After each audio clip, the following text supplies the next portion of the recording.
Okay, in this tape what I'd like to address is posture, balance and footwork. One of the key components to our system is really our footwork, and it's evolved over the last few decades and it's really quite substantial now. If we look at the way we address our opponent, 45-degree angle, I'll use this as my center line to start. Now we want to address at 45 degrees. We want to be athletic. By that I mean we want to have weight loaded on the quads, obviously, and the weight sitting probably a little heavier on the front of the foot, so the heels are a little bit light. Our guard obviously down the center line, but let's not fixate with guard today because I'm going to be dropping my hands from time to time so you can see what's happening around the hips and the core and the base.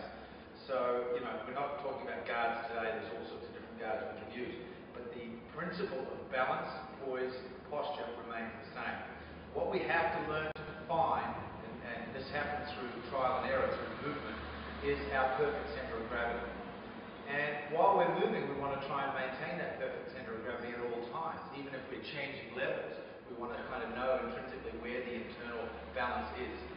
I actually also talk about, in the book that I'm writing on Wing Chun, about arriving early or late when you're moving. In other words, arriving in a position, maybe at the perfect time to strike, but your balance hasn't come with you.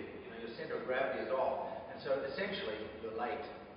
So what we're trying to do today is learn to connect our entire body through our core so that we can connect to the horsepower of the legs and move smoothly and fluidly.